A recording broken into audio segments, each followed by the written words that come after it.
Halo Bapak Ibu dan teman-teman semua.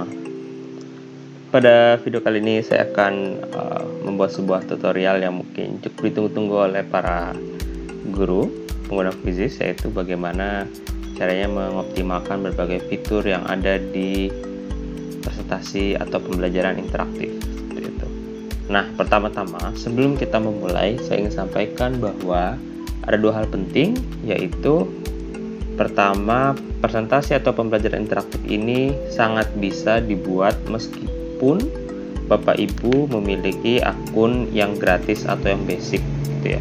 Dan sebenarnya saya punya akun yang super, cuman makanya di sini saya akan menggunakan akun saya yang gratis supaya Bapak Ibu betul-betul bisa melihat bahwa semua yang saya lakukan di sini itu bisa dilakukan oleh akun yang gratis. Bisa lihat ya, ini masih tulisannya masih tingkatan ke super.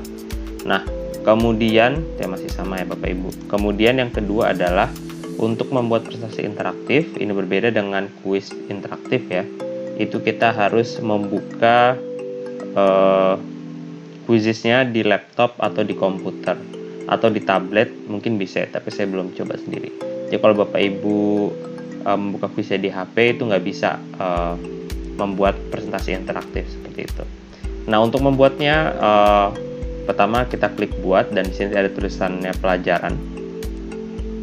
Kemudian kita ketikkan saja judul pelajarannya, contoh belajar presentasi interaktif. Kemudian kita pilih subjeknya, saya pengembang profesional, kemudian lanjutkan. Nah, ini adalah sebuah slide pertama yang nggak bisa diubah. Intinya memang harus seperti ini tampilannya.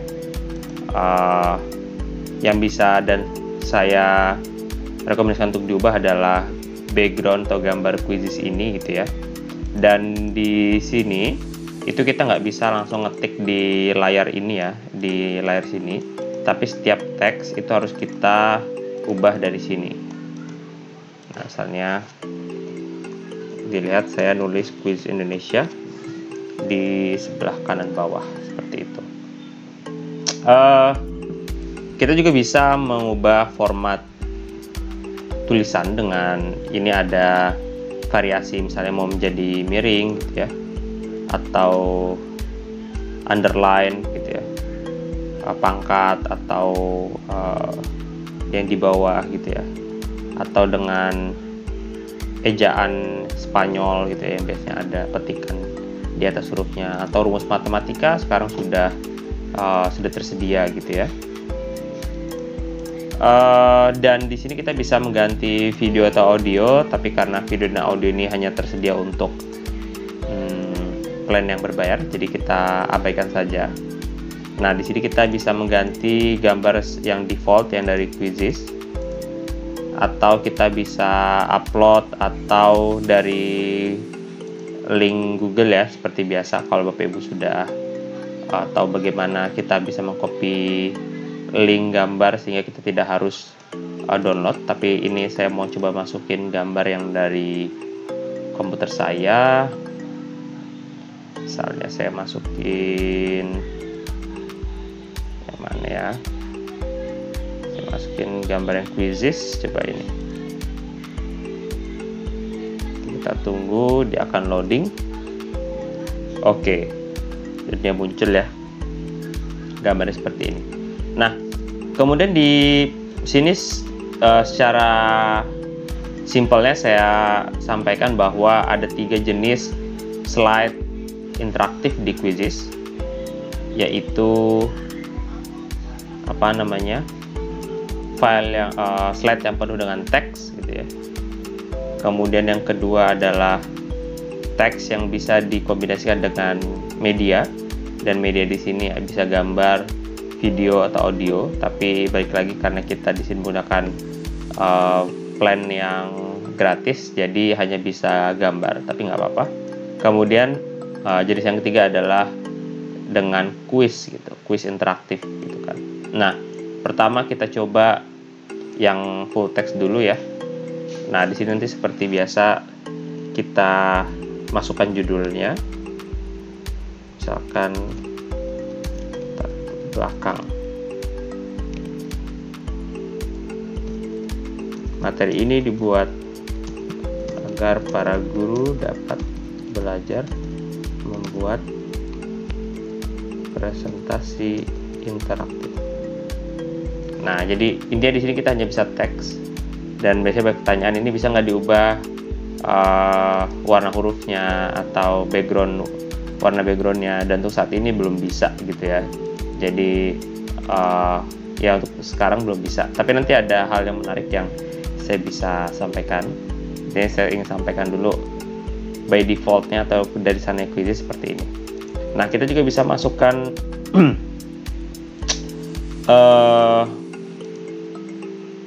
yang dengan teks dan gambar. Contoh di sini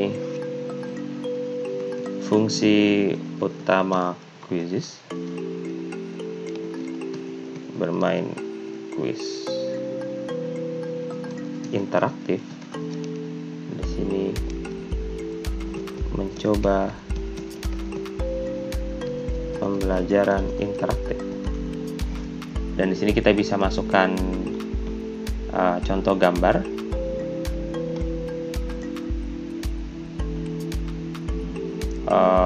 Saya masukin gambar ini ya.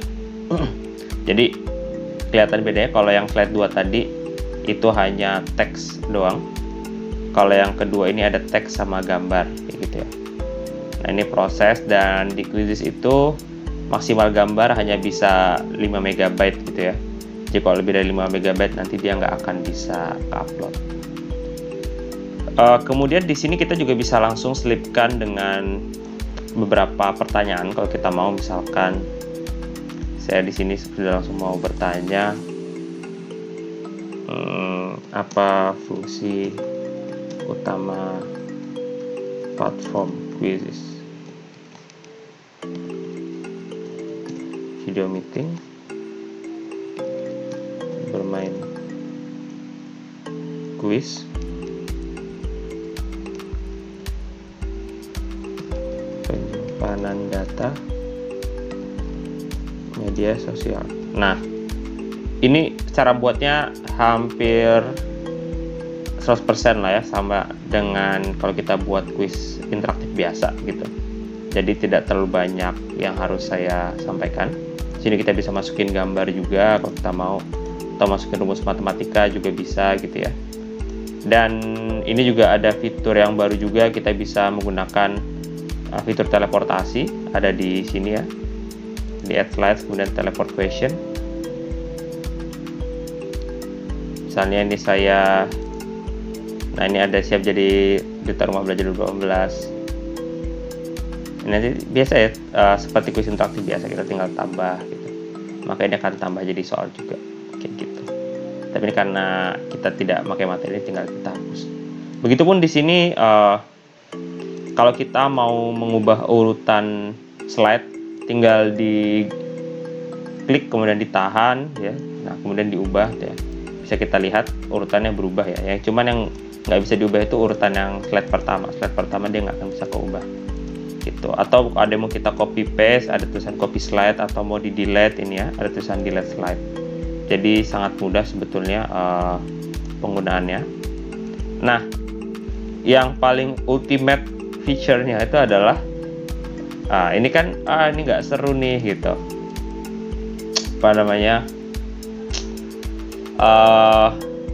kok cuman hitam putih. Nah, di sini kita bisa memasukkan PowerPoint lama kita, dan ini juga akan sangat berguna buat Bapak Ibu yang sebelumnya sudah punya PowerPoint dalam format PowerPoint dari Microsoft Office gitu ya, sehingga kita nggak usah bekerja 2 kali seperti itu. Nah, contoh saya ada, oke. Nah, ini contoh. Biasanya kan ya PowerPoint biasanya formatnya PPT. Nah, formatnya kan seperti ini, yang PowerPoint kita. Nah, Bapak Ibu klik file, kemudian klik save as, kemudian nanti di sini dipilih PDF. Ya, saya nggak bisa di zoom. Jadi pilih yang PDF. Nah, nanti kemudian di save. Bapak Ibu save aja gitu ya. Nah, nanti hasilnya itu akan jadi PDF seperti ini nih. Nah, akan jadi PDF seperti ini. Kemudian kalau udah seperti ini, jadi intinya sebelum kita mengupload itu, kita harus ubah dulu PowerPoint-nya menjadi PDF dengan cara yang tadi sudah saya sampaikan. Nah, kalau sudah, nanti di bawah add slides, di bawah tulisan add slides itu ada tulisan or import slides. Nah, kemudian kita bisa klik dan pilih PDF, karena kalau kita pilih Google Slide atau PowerPoint, nanti kita tetap diminta untuk mengubah PowerPoint kita menjadi PDF. Nah, pilih PDF, kemudian kita klik ini. Nah, kemudian kita ingat-ingat tadi file PDF yang kita simpan itu di mana.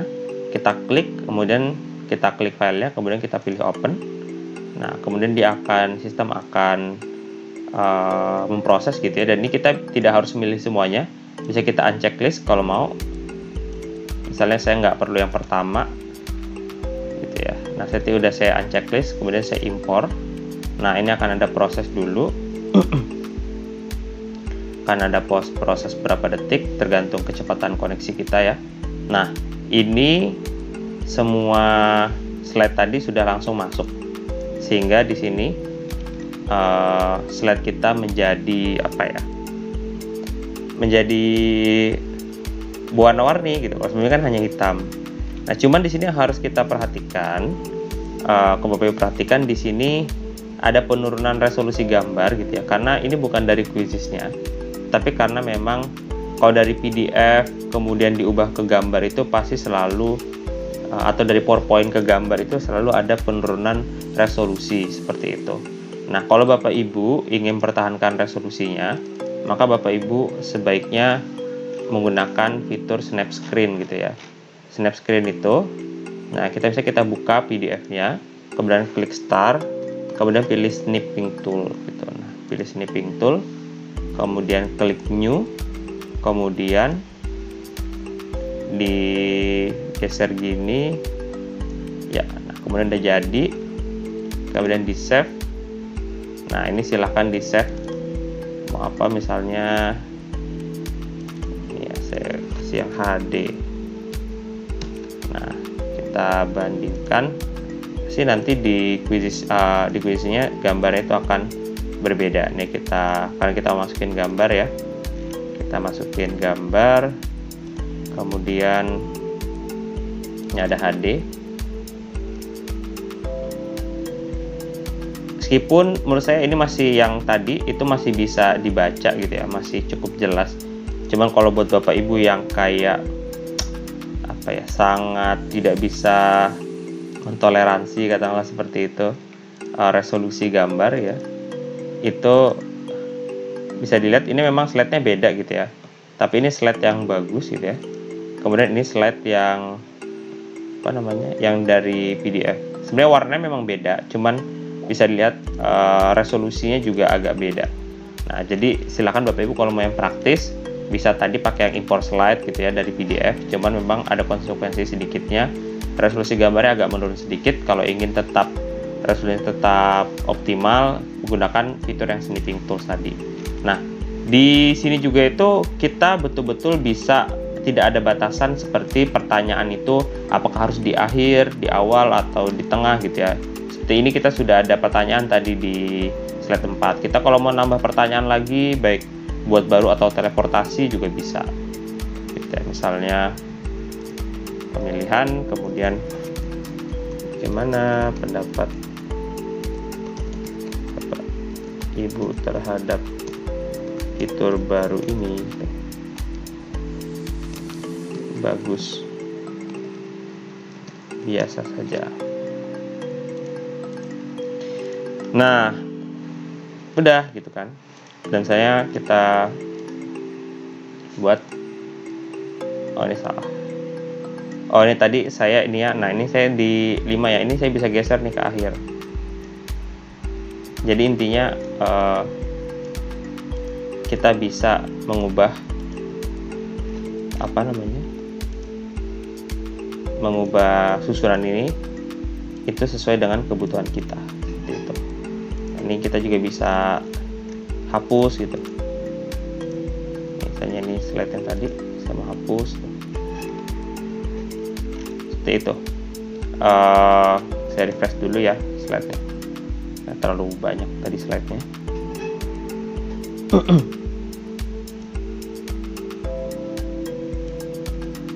Nah, ini tadi saya kenapa munculnya di sini? Karena tadi sebelum kita menambahkan slide, kita harus ingat kursor ini itu berada di mana gitu ya. Karena tadi kursor saya itu di slide 4, sehingga dia langsung diotomatis di slide 5. Nah, ini udah bisa saya geser-geser lagi ya. Saya mau masukin di jadi bagian akhir gitu. Nah, ini harusnya bagian akhir, saya hapus saja. Kemudian saya kalau mau buat baru untuk terakhir, masukin yang kursornya ini harus di yang terakhir juga gitu. Yang terakhir, kemudian add slides, tambah di sini. Presentasi ini selesai. Terima kasih. Nah, seperti itu. Dan nanti Bapak Ibu bisa untuk pengatur bahasanya, saya saranin pakai bahasa Indonesia aja biar kita sama-sama, ya, karena kita memang pakai bahasa Indonesia gitu ya. Jangan memang Bapak Ibu yang pakai bahasa Inggris, pakai bahasa Indonesia apa-apa. Kemudian pilih ininya ya. Ini untuk siapa? Ini karena saya buat guru jadi professional development misalnya.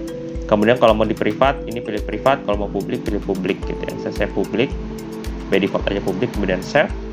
Kemudian nanti jangan lupa untuk diterbitkan. Nah, publish. Nah, ini udah jadi. Nah, di sini juga kita ada dua mode ya, yaitu mode main langsung gitu ya.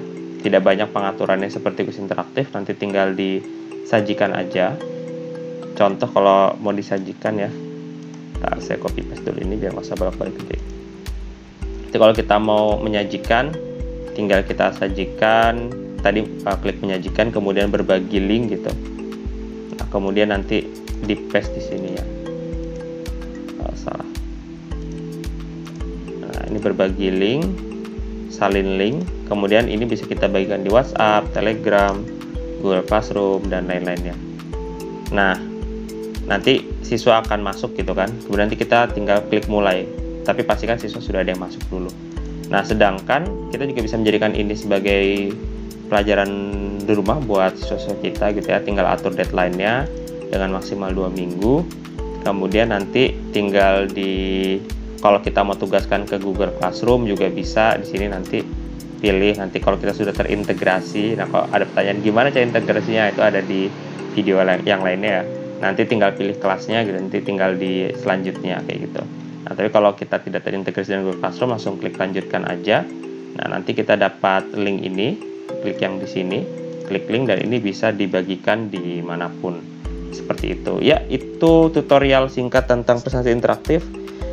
Intinya tidak terlalu rumit, dan kalau Bapak Ibu memang selama ini sudah cukup lama menggunakan Quizizz, menurut saya tidak akan lama untuk adaptasinya menggunakan fitur baru ini. Silahkan mencoba, dan kalau nanti ada kendala bisa langsung berikan komentar, atau yang belum bergabung juga segera bergabung di komunitas Quizizz Indonesia untuk melihat berbagai informasi terbaru mengenai Quizizz di sana. Terima kasih telah menonton video ini. Sampai jumpa di video-video selanjutnya. Sampai jumpa.